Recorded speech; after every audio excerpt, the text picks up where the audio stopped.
Hello, welcome. Episode number 3 of the frustum of a cone, a truncated cone. We want to find the total surface area and the curved surface area. So we begin with that. Based on the definitions we have on the diagrams in the first 2 episodes, we are going to start building up from those concepts we developed. Already we know that this is the complete cone that has been sliced into 2, forming a smaller cone and the truncated cone. So the truncated cone is the one we are calling the frustum. So this frustum is what we are depending on. Don't forget, in some questions, you will be giving only information about this in the form of a bucket or a flower pot or any table lamp, anything in the form of this. So you have to develop the concept that there is a cone cut off in order to produce that. So if I'm looking for the surface area, it means that I am looking for the bottom, the top, the bottom, and the curved surface area. So let's start with the curved surface area. By recall,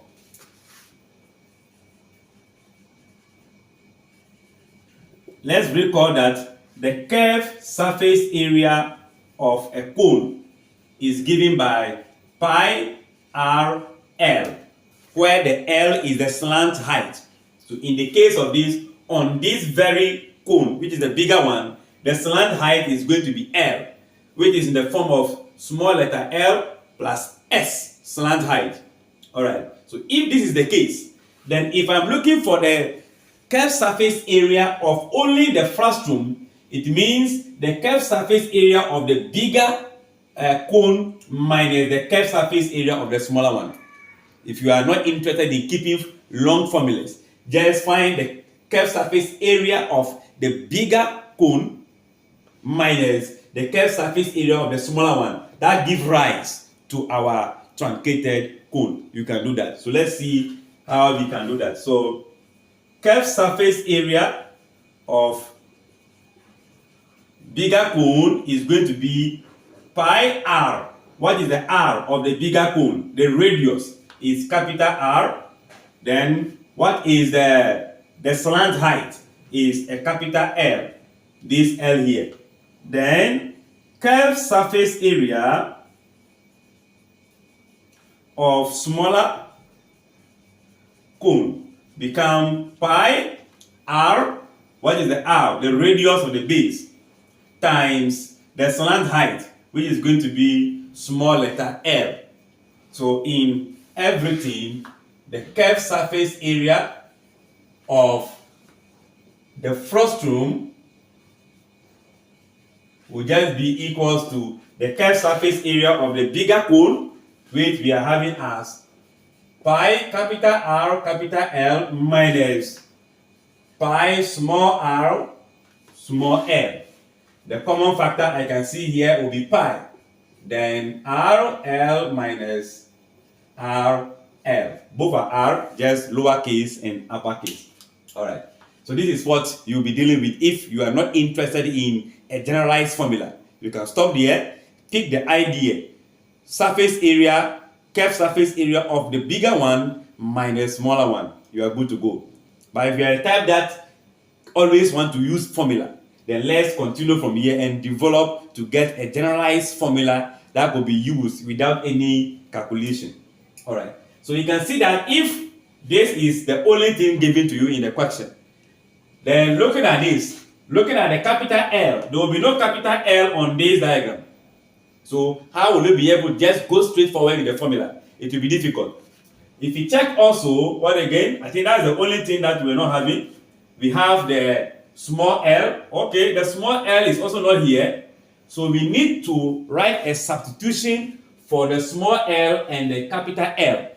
Picking this as a similar triangle. Check it from here. If you look at this diagram here, it is what form the triangle we are putting here.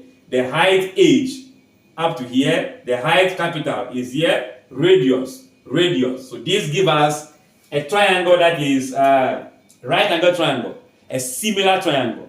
So from here, let me just say this is our figure 3, 1, 2, 3. in the figure 3, we can use, okay. So figure 3. So now from the figure 3, this figure 3 that we are taking, we can take a corresponding size. So if I take the bigger triangle, I can have the length to be the, what do you call it? The slant height moving from here to here is the capital L.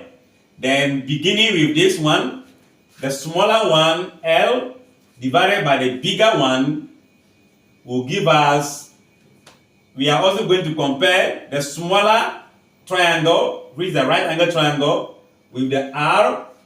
Comparing the bigger one here will be R. We are ignoring the H, and the X because we are only interested in the L and the R. So you can also create a corresponding sign, a ratio of that also. In a different question, we will do that. So here, we are having this, and this equals to this. So we can see the whole of this is being seen in there. Let's do some massaging, okay? Let's see from here. Let me just take it as equation 1.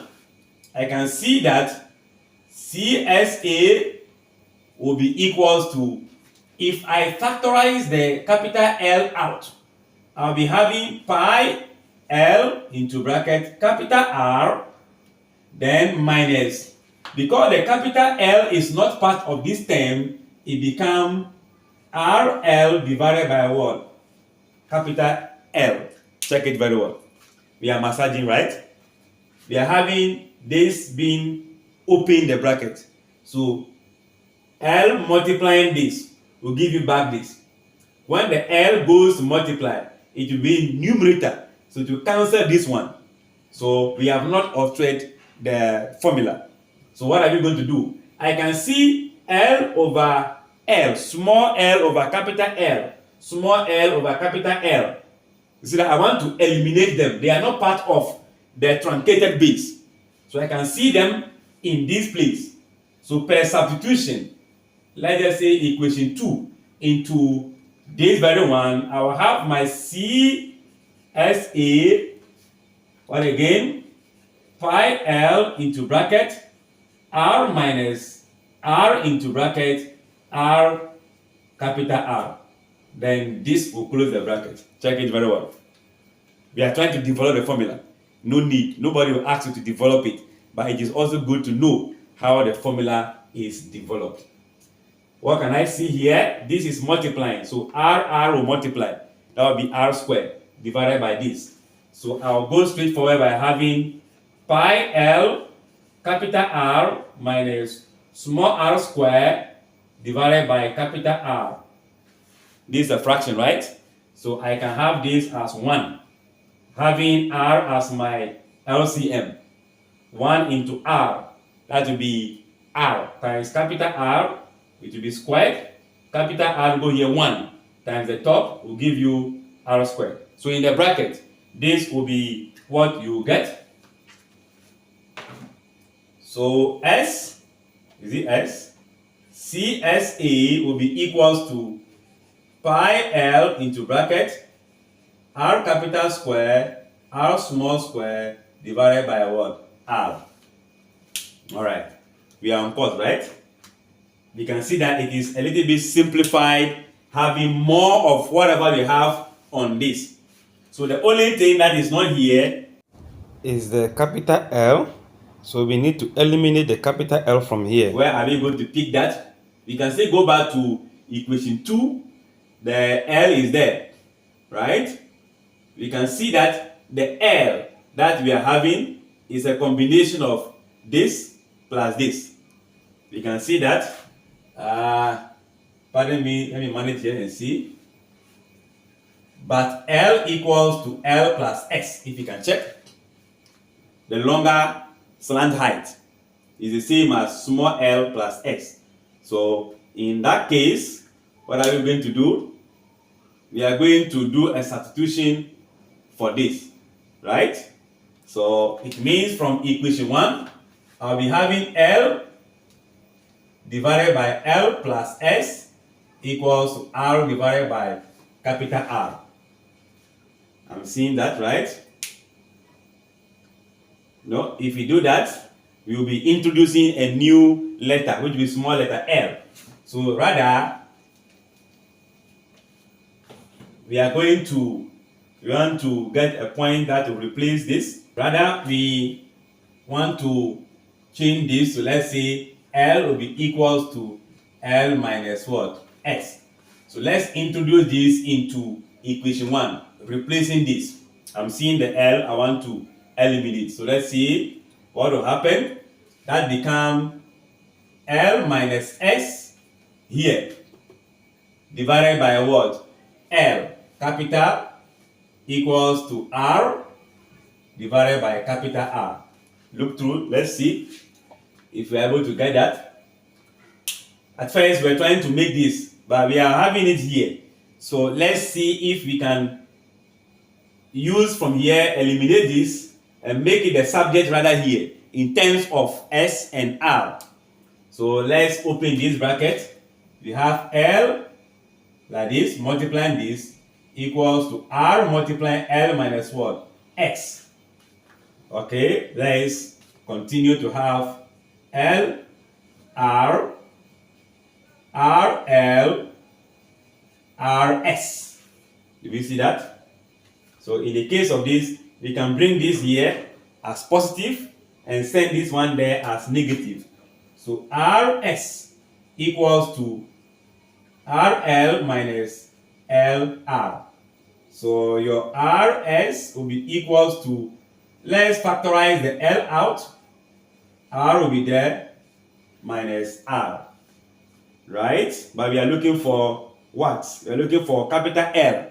So we divide through by whatever is there. So L will be equals to RS, then R minus R.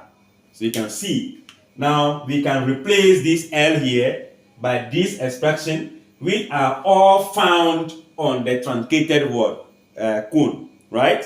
Good. Let's do the substitution. So from here, let's take our curved surface area to be equals to pi L.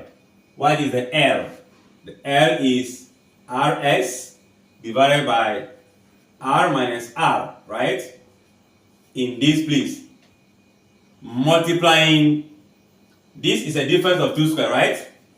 R plus R, R minus R divided by capital R. Okay. I can see R minus R, R minus R. This R will multiply this. So curved surface area will be equals to pi S times R plus what? R. So this becomes the curved surface area. If you want to find the curved surface area of your truncated cone, we can use this S is for the slant height. Pi. R is on the base. Then this R is also on the upper base. So every letter or dimension is on the truncated, cone. So if any question given to you and you quote this, ignoring all that we have done, we are not interested how you come up to this. So you can just quote this. If you can remember it, quote straight and you will be able to calculate. So the next thing is that to find the total surface area. To find the total surface area, so in finding the total surface area, we know if I cut this open into each net, it will give me something like this